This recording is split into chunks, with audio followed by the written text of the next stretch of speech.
Dès qu'on dit le garçon malade, est-ce qu'il participe à la maladie? C'est I seul qui donne la maladie. Dans ce cas, pour le garçon malade, ça fait la proportion de I seul. Ça fait demi. Donc, pour un garçon malade, ça va faire demi.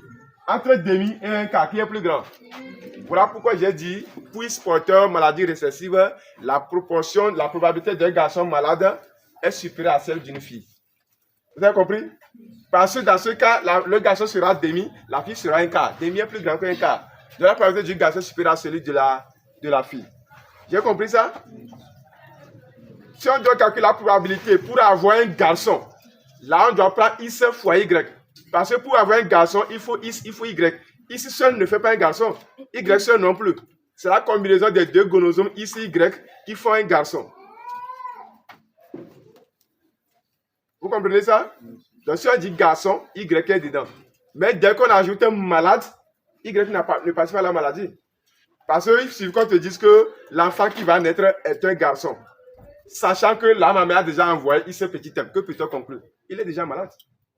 Puis si on a dit qu'il serait un garçon, mais pour le moment, c'est la maman seule qui a envoyé son X petit M. Est-ce qu'on a besoin d'attendre ce que le père va envoyer d'abord pour savoir qu'il sera malade? Non.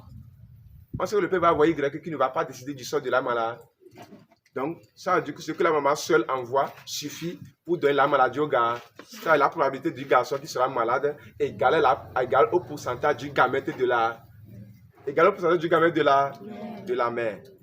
Mais si on dit que la femme sera une fille et qu'on envoie ce petit thème, le père ou bien la mère envoie ce petit thème, on dit que la femme sera une fille. Est-ce qu'on peut conclure qu'elle est déjà malade? Si le second parent va envoyer ce petit grand thème, elle ne sera pas malade. Ça veut dire que sa maladie dépend des deux parents. Donc pour trouver son pourcentage, on fait le pourcentage du père fois celui de la mère. On doit multiplier la proportion des deux gamètes qui doivent rendre la fille malade. C'est ce qui fait que pour X porteur, la probabilité de garçon malade est supérieure à celle d'une fille. J'ai compris? Parce que si c'est porteur, est-ce que le garçon n'est pas différent de la fille? Si c'est porteur, il faut être hétérogène. Ou bien, F est hétérogène et c'est sur la première loi. Donc ici est porteur. À ce moment, F est hétérogène, ça veut dire que les filles sont différentes des gars. À ce moment, la proportion de la fille doit être différente de la proportion du garçon aussi.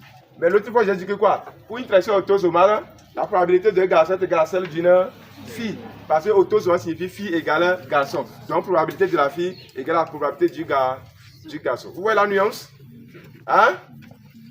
Donc, dès qu'on dit garçon malade, ici est porteur. À ce moment, ce que tu vas prendre dans les chiquiers, c'est le pourcentage du gamète femelle.